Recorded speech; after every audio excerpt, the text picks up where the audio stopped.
Welcome to RTV. నేను మీ గయాజ్ని.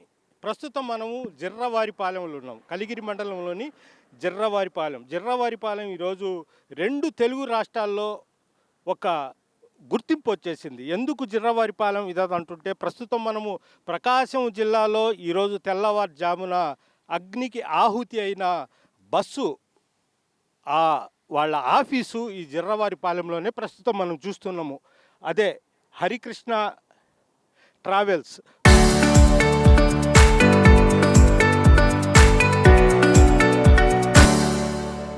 ప్రస్తుతం ఈ హరికృష్ణ సంబంధించిన బస్సులు కూడా మనం చూస్తున్నాం.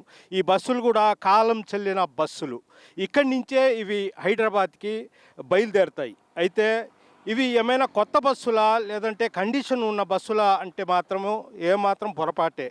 అయితే ఇవి ముంబాయి, కోల్కతా వంటి ప్రాంతాలలోని ఇవి కాలం చెల్లిన బస్సుల్ని వీళ్ళు ఇక్కడ తీసుకొని వచ్చేసి ఎలాంటి అనుమతి లేకుండానే ఈ బస్సుల్ని నడుపుతున్నారు. మనం చూస్తున్నాం ఎలా ఉండేవి చూడండి. చక్రాలు తీసేసి ఉన్నారు. అంటే అప్పుడే మరమ్మత్తు కార్యక్రమాలు చేసి ఇవి ప్రధానంగా కలిగిరి, ఆ విధంగా దుత్తులూరు, ఉదయగిరి అట్లా పల్లెలపై నుంచి హైదరాబాద్కి పోతూ ఎవరంటే అధికారుల కంటికి కూడా కనబడకుండానే వీళ్ళు ఈ ట్రావెల్స్ నడుపుతూ పెద్ద ఎత్తున జేబులు నింపుకుంటున్న పరిస్థితి అయితే ఉంది. ఇప్పుడు ప్రస్తుతము మనకు ఉదయగిరి రిపోర్టరు, అంటే ఈ ప్రాంత లోకల్ రిపోర్టరు పకిరయ్య కూడా ఉన్నాడు. పకిరయ్య, అసలు ఏంటి ఇక్కడ ఆఫీస్ ఉంది, ఈ బస్సులు ఏంటి వీళ్ళ పరిస్థితి? సార్, గతంలో ఇక్కడ ఇతను ఒక ట్రాక్టర్ వెహికల్ ట్రాక్టర్ నడుపుకుంటూ ఉన్నాడు. ఆ క్రమంలో ట్రావెల్ బస్కి డ్రైవర్గా వెళుతూ తదనంతరం అతను తెలివితేటలు కొద్దీ అరుణాచల్ ప్రదేశ్, మధ్యప్రదేశ్ నుంచి అక్కడ నుంచి ఈ అనుమతులు సక్రమంగా లేని కాలం చెల్లినటువంటి బస్సులను తీసుకొచ్చి వాటికి మరమ్మతులు చేయించి ఇక్కడ నుంచి నిత్యం కూడా ట్రావెల్ నడిపిస్తున్నాడు. ఇక్కడ ఏంటంటే ప్రధానంగా సార్ అన్ని పల్లి ప్రాంతాలు కావడంతో ఇక్కడ ఎవరు అవన్నీ చూసుకోరు సార్. అంటే ఇక్కడ నుంచి అందరూ వలస ప్రాంతానికి వెళ్తుంటారు. ఆ వలస ప్రాంతానికి వెళ్ళడం వల్ల ఇక్కడ ఇవన్నీ చూడరు. ఇవన్నీ మెరుగ్గా ఉన్నాయా, అనుమతితో ఉన్నాయా, లేకపోతే మెరుగైనటువంటి సౌకర్యాలు ఉన్నాయని చూసుకోరు సార్.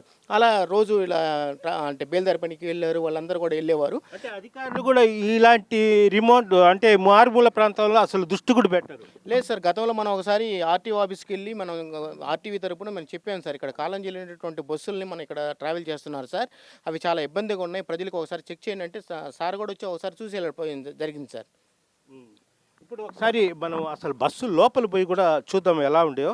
మనం చూస్తున్నాం. అంటే బస్సులు అంటే మళ్ళీ టైర్లు అవి మార్చేసి మళ్ళీ ఇది ఎలా ఉండేది చూడు. మొత్తము ఒక్కసారి పుచ్చిపోయినాయి, అంటే లాగితే ఊడిపోతుంటాయి. ఇలాంటి బస్సుల్ని వీళ్ళు ఇక్కడి నుంచి నడుపుతా ట్రావెల్ ఇది చేస్తూ ఉంటే అధికారులకు తెలిసే జరుగుతుంది, తెలియకుండా లేదు అని కూడా చెప్పడం పొరపాటే. చూడండి బస్సు ఎలా ఉందో. ప్రదీప్, ఒక్కసారి డ్రైవింగ్ సీట్లో ఒక్కసారి చూపించండి. చూడండి ఏ విధంగా ఉందో అసలు సీటింగు, ఇక్కడ స్టేరింగు, ఇవన్నీ ఎంత చండాలంగా, ఎంత పుచ్చిపోయి ఏ విధంగా ఉంది. ఈ బస్సులు కలిగిరి నుంచి ఇక్కడి నుంచి సుమారు హైదరాబాదు వరకు నడుపుతున్నారంటే ఏం చెప్పుకోవాలి. అంటే వాళ్లకు డబ్బే ముఖ్యం, కానీ ప్రజల ప్రాణాలు ముఖ్యం కాదనేది కూడా తెలుస్తూ ఉంది. అదిగాక చూడండి మొత్తం పుచ్చిపోయి ఊరికి నీళ్ళు ఆల్టర్ చేశారు, బస్సుల్ని ఆల్టర్ చేశారు. అంటే పకిరా, ఇవి మొత్తం ఓల్డ్ బస్సు.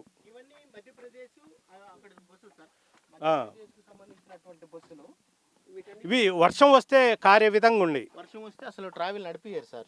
గతంలో కూడా ఇక్కడ మనకి వీళ్ళు ఏంటంటే ట్రాక్టర్ డ్రైవర్లని, అంటే లైసెన్స్ దారులను కాకుండా ట్రాక్టర్ డ్రైవర్లని వాళ్ళని పెట్టి అప్పటికప్పటికి సీటింగ్ అయితేనే అప్పుడు బయలుదేరిస్తారు.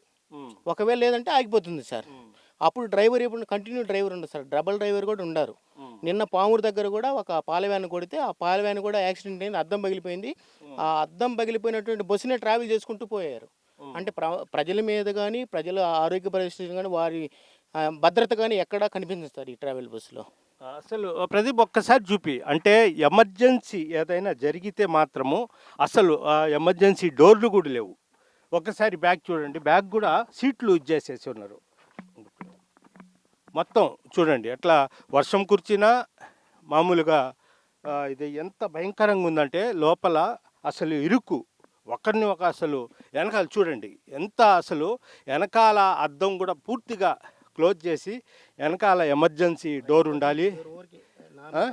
లేదు అది కూడా నామకే వాసే వెనక వరకు సీట్లు పూర్తిగా ఇచ్చేసేసారు.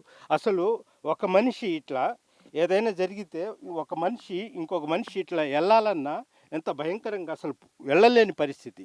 ఈ విధంగా వీళ్ళు బస్సుల్ని ఇచ్చేసి ప్రజల ప్రాణాలతో చెలగాట మారుతుంటే అధికారులకు కూడా డబ్బే ముఖ్యం అన్నట్లు వ్యవహరిస్తున్నారు. కానీ కనీసము రవాణా శాఖ అధికారులు పట్టించుకున్న పాపాన పోలేదు. కనీసం ఈ బస్సులో చూస్తుంటే వాసన కూడా వస్తుంది. అంటే కనీసం ఇవి అంటే అంటే ఈరోజు వచ్చిన బస్సు అని చెప్తున్నారు. ఇది మనం ఎంత పుచ్చిపోయి ఎంత ఇది ఉందో ఈ బస్సు ఎంత భయంకరంగా ఉందో ఒక్కసారి మనం చూసినట్లయితే చాలా భయంకరంగా ఉంది. పగిరా ఇంత ముందు కూడా ఇదే బస్సుల్లో ఏదో అత్యాచారం వంటివి కూడా జరిగాయి కదా సార్. అప్పుడు డ్రైవరు ఒక ఆమె ట్రావెల్ చేస్తుంటే ఆమెని అత్యాచారం చేయడం జరిగింది. అది రాష్ట్ర స్థాయిలో కూడా సంచలనం సృష్టించిన సంగతి. కానీ ఆ రోజున డ్రైవర్ తప్పిదం లేదు అని అంటూ ఈ హరికృష్ణ ట్రావెల్స్ యజమాని తప్పించుకోవడం జరిగింది సార్. అప్పట్లో సంవత్సరం అయిందా? కరెక్ట్గా సంవత్సరం అయింది సార్.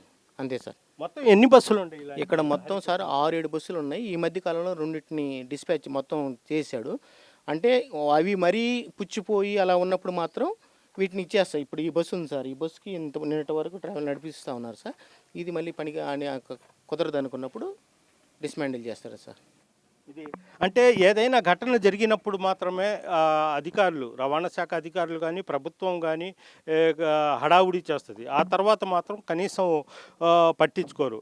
అంటే ఈరోజు ఘటన జరిగింది కాబట్టే అందరూ ఇచ్చేస్తారు. అంటే రవాణా శాఖ అధికారులకు, జిల్లా స్థాయి అధికారులకు ఒక కనిగిరి ప్రాంతంలో సుమారు 6-7 బస్సులు, కనీసం కాలం చెల్లిన వాహనాలు ఈ విధంగా ట్రావెల్స్ పెట్టి నడుపుతుంటే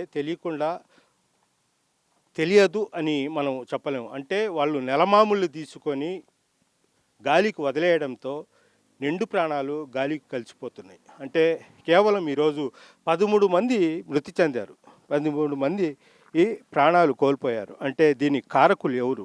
అధికారుల, బస్సు యాజమానుల, ఎవరని చెప్పుకోవచ్చు. మనం చూస్తున్నాం ఎంత చండాలంగా ఉండేది చూడండి. ఈ బస్సులు ఊరికనే మరమ్మతులు చేసి ఇక్కడి నుంచి వందలాది కిలోమీటర్లు హైదరాబాద్కి పోయి మళ్ళీ ఇచ్చేసి, అదిగాక కనీసము లోపల తాళ్లతో కట్టి ఉన్నారు. ఎంత నిర్లక్ష్యంగా ఇచ్చేస్తున్నారనేది స్పష్టంగా అవుతుంది. ఇక్కడ ఇప్పటికే ఈ హరికృష్ణ ట్రావెల్స్ యాజమాన్యం మొత్తము ఫరారవ్వడం జరిగింది. అయితే ఇక్కడ రోజు 5-6 బస్సులు ఉంటాయి. అయితే ఇప్పుడు 2 బస్సులే ఉన్నాయి. అయితే ఉదయం వచ్చిన బస్సు మాత్రం ఇక్కడే పెట్టేసి వెళ్ళిపోయినట్టున్నారు. ఒక బస్సు పూర్తిగా కాలిపోయింది. మరో 2-3 బస్సులు ఇక్కడి నుంచి తీసేసినట్లయితే తెలుస్తూ ఉంది. వీడియో ప్రదీప్తో గయాస్ RTV కలిగిరి నుంచి.